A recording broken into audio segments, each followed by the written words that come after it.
Assalamualaikum dan selamat sejahtera. Hari ini merupakan hari kedua kita bersiaran untuk menjalankan program orientasi mata pelajaran untuk murid-murid tahun 4. Pada hari ini, murid-murid tahun 4 akan diberi penerangan mengenai 3 mata pelajaran iaitu Bahasa Inggeris daripada Puan Nur Asyatun, mata pelajaran Sejarah daripada Puan Jessie Mala dan RBT daripada Encik Khairul Faizi. Sama-sama kita saksikan.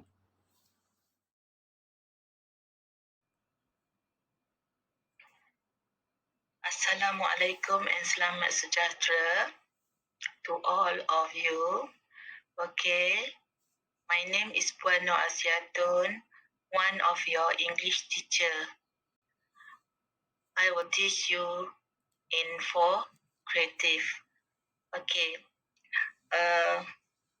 today I will introduce to you about English format. Okay, as you know, okay, for our English paper, we have 2 papers. Okay, we have 2 papers. Okay, one of it is Bahasa Inggeris Pemahaman 013. Okay, now I want to elaborate about English Pemahaman 013. Okay, each has 2 sections. Okay, for section A, each has 20 questions. Okay, refer to 20 marks. Okay, for section B, 5 questions, refer to 30 marks. So the total for the marks is 50 marks. For section A, we have question 1 to 20. There are multiple choice questions. Okay, there are 6 sections. There are 6 sections. Okay, for question 1 to 5, the questions or the items based on grammar or parts of speech. Okay, for question number 6, okay, it will be only 1 question. Okay, maybe you will ask on idioms or proverbs or phrasal verbs or similes. Okay, for question number 7 to 8, it is about text completion. Okay, here you have to fill in the blanks, but the answers given, you have to choose the correct answer. Okay, for question number 11, it is about punctuation. You have to choose the correct punctuation. Okay, next is about text completion again. For question number 12 and 15, it will test you on grammar and also parts of speech.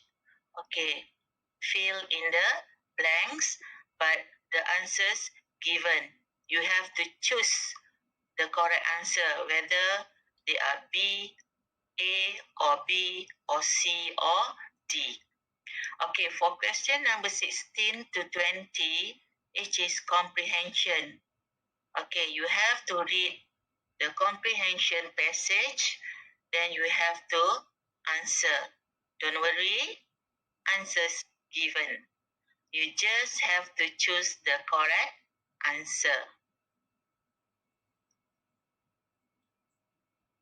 For section A, you have to identifying and analyzing the question. There are 4 steps. Okay, you have to read the question carefully. Identify grammar items tested in this question.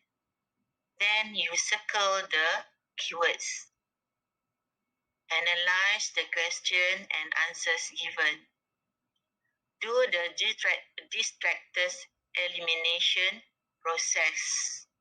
Okay, you want to get the correct answer, you have to do step 4. For section B, okay, there are question 21, 22, 23, 24, and 25.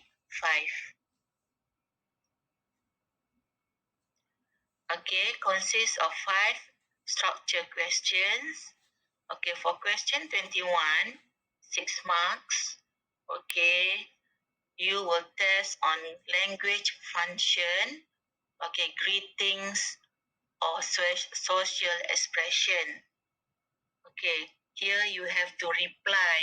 You have to reply for the reply the conversation of the first speaker or the second speaker. Okay, for question 22, 8 marks. Okay, it is comprehension and opinion or state facts to support opinions. Okay. Okay, question 23, 8 marks. Comprehension also, but at this part, you have to match the phrases. Refer to the comprehension, you can get the correct answer to match it. Okay, and also about opinions. Okay, for question 24, 2 marks. It is about comprehension question. Question 25, 6 marks. Also about comprehension, expression, and opinion. Okay, for this section B, when you want to answer the question, you have to read the questions carefully. Okay, you have to identify the main ideas, what the text is about. Read the questions, understand what the question wants. Use rich technique. Okay, now we comes to Bahasa Inggeris Penulisan, paper 014. Okay, we know that this Bahasa Inggeris Penulisan has 3 sections. Section A, Section B, Section C. For Section A, it is information transfer. Okay, you have to transferring the correct information from one text type to another text type. Here, you read the passage given, you try to connect with the correct answer. Okay, types of text, normally they are about pictures, pie chart, graph, mind map, pamphlet, flyer, brochure, poster, travel itinerary, flowchart, email, letter, postcard, book, report, speech, announcement, and so on. Okay, for section B, question B1, okay, you have to list the correct information based on a given keyword.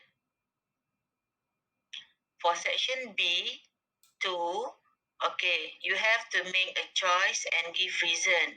Communicate to others using a specific writing format.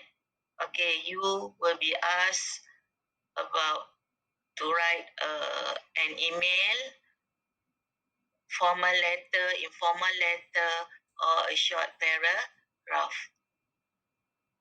For section C, guided writing. Okay, normally section C, you have to write 2 types of essay. Okay, write a short story about the composite picture or series pictures, helping words, question and cues given. You have to use the words given to help you to construct the sentences. Okay. Total marks for section C is 25 marks. Okay, for Bahasa Inggeris Penulisan, we have 3 sections. Section A for 10 marks, Section B for 15 marks, Section C for 25 marks. Okay, the total is 50 marks. That's all about Bahasa Inggeris Pemahaman and Bahasa Inggeris Penulisan. All the best and good luck. Selamat sejahtera murid-murid. Apa khabar? Okey, biar saya perkenalkan diri saya dulu ya. Saya Puan Jessin Mala George dan saya adalah Ketua Panitia bagi Sejarah. Dan saya juga ajar sejarah untuk tahun 4, 5 dan 6. Jadi tujuan saya buat slide hari ini adalah memperkenalkan mata pelajaran sejarah kepada kamu kerana kamu baru belajar mata pelajaran sejarah. Jadi ini adalah orientasi tahun 4 bagi mata pelajaran sejarah. Okey, jadi mata pelajaran yang baru kamu pelajari mulai tahun 4. Tahun 1, 2, 3 kamu tak belajar sejarah. Tahun 4 baru belajar sejarah. Jadi saya akan perkenalkan topik kepada kamu nanti. Okey, akan diajar 1 jam seminggu. 1 hari saja dalam seminggu. Jadi kamu akan belajar sejarah 1 jam je dalam seminggu dan 1 hari saja dalam seminggu. Okey, selain sejarah, pendidikan civic akan diterapkan di dalam mata pelajaran sejarah pada minggu ke-4 setiap bulan. Kalau minggu ke-4 tu cuti, akan dilaksanakan pada minggu ke-3. Okey, kita tengok tajuk-tajuk sejarah dalam tahun 4. Okey, sejarah tahun 4 bertemakan sejarah awal negara dan mengandungi 5 tajuk utama serta 11 unit keseluruhannya. Jadi, tajuk yang pertama adalah mari belajar sejarah. Mari belajar sejarah, kita akan belajar sejarah dan kita, tentang keluarga, tentang sekolah dan tempat tinggal kamu. Tajuk kedua pula ialah zaman air batu. Kamu akan belajar pasal zaman air batu. Dan seterusnya, zaman pra-sejarah. Dan tajuk keempat adalah kerajaan Melayu awal. Dan tajuk kelima, kamu akan belajar mengenai tokoh-tokoh terbilang semasa Kesultanan Melayu Melaka, iaitu seperti Parmeswara, Tun Perak, Hang Tuah. Okay, jadi semua ini adalah topik-topik atau tajuk-tajuk yang kamu akan belajar di dalam tahun 4. Okay, ini pula nilai-nilai yang kamu akan belajar semasa mata pelajaran civic. Setiap bulan ada 1 nilai dan ada 4 nilai utama dan nilai-nilai ini akan diulang-ulang. Okey, apa nilai-nilai ini? Kasih sayang, hormat menghormati, bertanggungjawab, kegembiraan. Jadi 4 topik ini akan diulang. Okey, dan kita ada tajuk yang berbeza bagi setiap nilai ni ya. Okey. Selain daripada topik-topik yang cikgu sebut tadi, okay, kamu juga kena buat kajian kes. Okay, apa itu kajian kes? Okay, kajian kes adalah isu atau persoalan sama ada berkaitan tokoh, institut, tempat, peristiwa dan dokumen. Jadi cikgu akan bagi kamu satu tajuk untuk membuat kajian kes dan cikgu akan membantu kamu, membimbing kamu untuk membuat kajian kes itu. Okey, kenapa perlu buat kajian kes? Apa matlamat kita buat kajian kes ni? Okey, yang pertama, kajian kes ni satu proses pembelajaran dan pengajaran. Okey, proses pengajaran dan pembelajaran. Jadi, kita kaji sesuatu isu atau persoalan. Isu apa? Okey, atau persoalan apa? Okey, kita kaji tentang tokoh, institusi, tempat dan peristiwa. Okey, misalnya kita boleh kaji tentang sekolah. Okey, sejarah sekolah. Kita buat kajian kes tentang sejarah sekolah. Lepas tu, semasa buat kajian kes ni, kita akan mengaplikasikan pengetahuan, KPS, kreativiti, okey, dan secara tidak langsung kita boleh kembang potensi untuk menjadi warga negara minda kelas pertama mampu bersaing di peringkat global. Jadi ini tujuan kita buat kajian kes. Okey, jadi bila kita buat kajian kes, kita kena buat laporan kajian. Jadi kamu tak payah risau kerana guru akan membimbing kamu. Okey, menulis hasil kajian yang akan merangkumi penyataan masalah, objektif, kaedah kajian, hasil dapatan kesimpulan dan cadangan, lampiran dan rujukan. Jadi, kamu hanya perlu menyediakan laporan kajian 1 hingga 5 halaman dalam pelbagai bentuk. Ini cikgu kamu akan ajar kamu cara nak buat. Tak payah risau. Okey, seterusnya kita pergi kepada pentaksiran bilik darjah iaitu PBD. Okey, saya rasa kamu faham tentang PBD daripada tahun 1 lagi. Kamu dah mula dengan pentaksiran bilik darjah. Kita teruskan dengan tu. Jadi cikgu akan uraikan sedikit tentang PBD ini. Okey, PDP dan pentaksiran dilaksanakan seiring. Maksudnya cikgu akan menjalankan pentaksiran bila cikgu mengajar kamu di dalam kelas. Jadi ada 6 tahap penguasaan dalam PBD. Dan cikgu boleh gunakan pelbagai kaedah dan instrumen pentaksiran macam kuis, kerja projek, portfolio, ujian bulanan, peperiksaan, penilaian kendiri, refleksi kendiri, penilaian rakan sebaya, kerja kumpulan, latihan di buku latihan dan kerja yang kamu buat dalam buku aktiviti, kajian kes. Semua ni cikgu boleh guna pakai untuk menjalankan pentaksiran PBD. Okey? Okey, apa tujuan menjalankan PBD ni? Kenapa cikgu menyusahkan je nak buat PBD? Tapi PBD ni ada tujuan dia ya, bukan cikgu saja-saja nak buat. Okey, jadi pertama cikgu boleh mengenal pasti kekuatan dan kelemahan kamu dalam pembelajaran. Bila cikgu buat PBD, cikgu boleh tahu topik apa yang kamu faham, topik apa yang kamu tak faham. Lepas tu cikgu boleh kesan perkembangan kamu secara menyeluruh. Dan seterusnya cikgu boleh rancang dan ubah suai cara cikgu mengajar sesuai dengan apa yang kamu tahu dan apa yang kamu tak tahu. Dan cikgu juga boleh tahu keberkesanan pengajaran cikgu. Sama ada cara cikgu ajar ni kamu boleh faham ke tidak. Lepas tu cikgu boleh ambil tindakan susulan yang sesuai dengan serta-merta. Mungkin cikgu perlu bagi kamu latihan pengukuhan ataupun cikgu perlu bagi kamu latihan pemulihan. Jadi cikgu boleh lakukan ya. Okey, ini tafsiran umum tahap penguasaan sejarah. Jadi ada tahap 1 hingga tahap 6.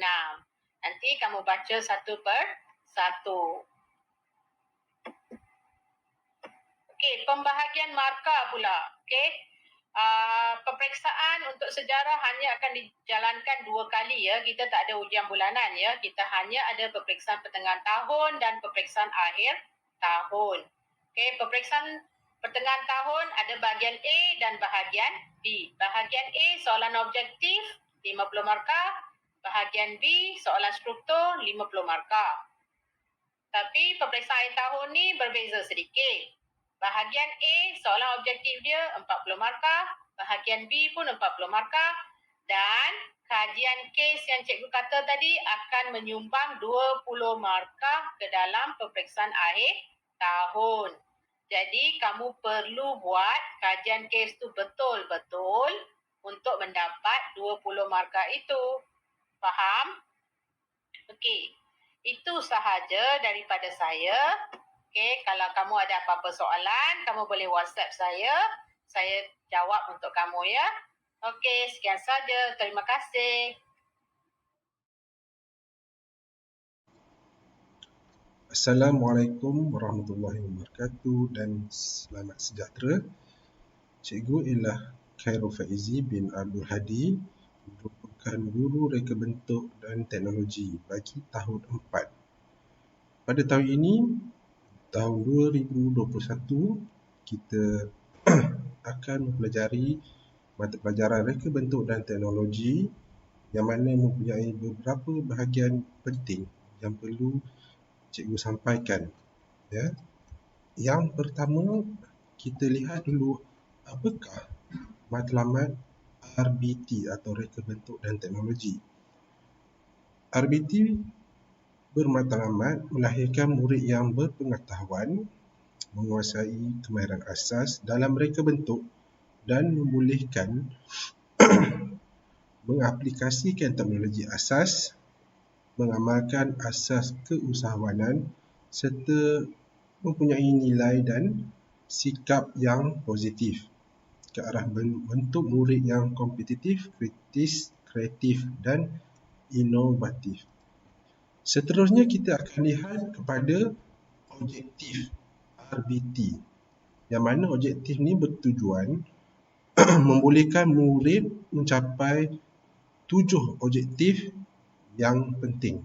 Baik, kita lihat pada yang pertama, iaitu mengamalkan peraturan keselamatan bengkel dan amalan kerja yang selamat.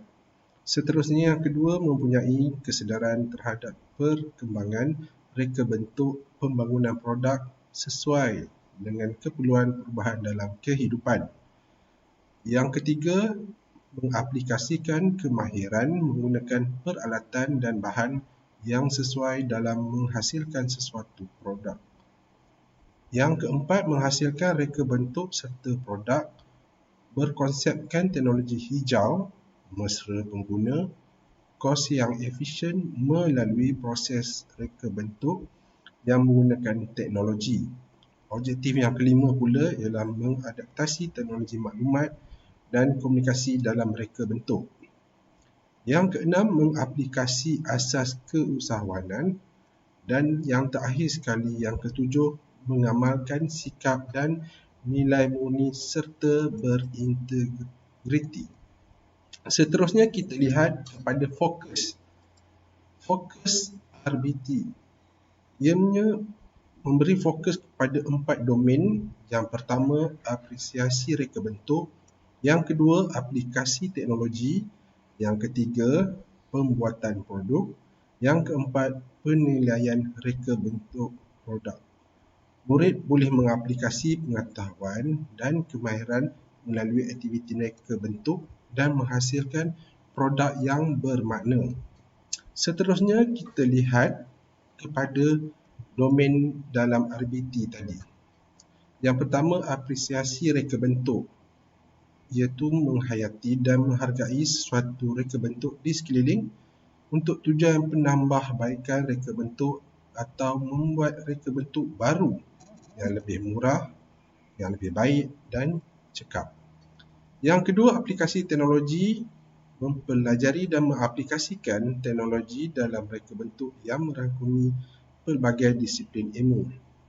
Yang ketiga, pembuatan produk, yang mana penghasilan produk yang lebih efisien dengan melibatkan proses reka bentuk. Dan yang keempat, penilaian reka bentuk produk, iaitu menekankan nilai murni dalam pembelajaran bagi menghasilkan produk yang dihasilkan dapat selesaikan masalah individu dan masyarakat di samping berdaya saing dalam pasaran. Seterusnya kita ada 6 modul utama, iaitu 6 tajuk besar yang murid-murid akan pelajari dalam tahun ini. Yang pertama, keselamatan bengkel. Ianya memberi penekanan berkaitan kepentingan keselamatan dan kebersihan di dalam bengkel. Simbol dan tanda keselamatan serta kategori alat pemadam api turut diterangkan supaya murid-murid ni tahu dan bersedia menggunakan sekiranya perlu. Murid juga perlu diterangkan berkaitan rawatan awal sekiranya berlaku kecederaan ringan. Yang kedua, tajuk utama yang kedua, pengenalan kepada reka bentuk. Ia menerangkan tentang kepentingan reka bentuk produk, elemen dan jenis garisan dalam reka bentuk. Murid akan menghasilkan lakaran reka bentuk produk bertema berdasarkan gabungan bentuk asas mengikut lakaran awal yang dihasilkan. Murid juga akan menilai dan bersedia membuat penambahbaikan dalam menghasilkan sesuatu produk serta sebagai pendedahan awal kepada murid tentang dunia reka bentuk. Seterusnya kita pergi yang ketiga, iaitu pengenalan kepada teknologi. Ianya memberi pendedahan awal kepada kepentingan teknologi dalam kehidupan manusia. Selain itu juga boleh mengenal pasti langkah-langkah dalam mereka bentuk sesuatu produk seperti membuat lakaran bermaklumat, menilai lakaran dan membuat penambahbaikan menggunakan teknologi pilihan. Baik, seterusnya tajuk yang keempat, reka bentuk pembungkusan. Ianya untuk membuat reka bentuk pembungkusan bagi sesuatu produk dan mengenal pasti ciri pembungkusan yang baik mengikut kategori produk yang akan dihasilkan. Pembentangan produk yang dihasilkan boleh dibuat sama ada secara manual atau menggunakan pelbagai media. Seterusnya kita pergi ke tajuk yang kelima, iaitu reka bentuk makanan. Ini murid lebih suka pada tajuk ini ya. Memberi pendedahan berkaitan reka bentuk pada makanan. Murid akan membuat lakaran bermaklumat, menilai lakaran dan membuat penambahbaikan sebelum menghasilkan reka bentuk pada jenis makanan yang dipilih. Yang terakhir ialah reka bentuk pengaturcaraan. Menerangkan tentang asas pengaturcaraan dan kegunaan atur cara dalam perkakasan harian. Murid akan dikenalkan kepada algoritma, pseudokod dan carta alir struktur kawalan jujukan bagi pembangunan kod arahan. Fitur-fitur pada antarmuka perisian pengaturcaraan akan diterangkan dalam menghasilkan sebuah atur cara baru. Ya. Seterusnya kita lihat peruntukan masa. Setiap minggu kita akan ada kelas selama 1 jam. Ya. Jadi cikgu akan berjumpa dengan murid-murid semua 1 jam setiap minggu. Jadi kita lihat peruntukan masa, jumlah keseluruhan yang diperuntukkan ialah minimum 30 jam setahun. Jadi peruntukan jam ini termasuk menjalankan kerja-kerja tugasan ya. Baik, untuk RBT tahun 4, setiap tajuk yang cikgu bentangkan tadi, iaitu 6 tajuk utama, dia mempunyai beberapa jam pembelajaran yang mana keselamatan bengkel 3 jam, pengenalan kepada reka bentuk 7 jam, pengenalan kepada teknologi 4 jam, reka bentuk pembungkusan 5 dan reka bentuk makanan sebanyak 5 jam juga, dan akhir sekali reka bentuk pengaturcaraan sebanyak 8 jam.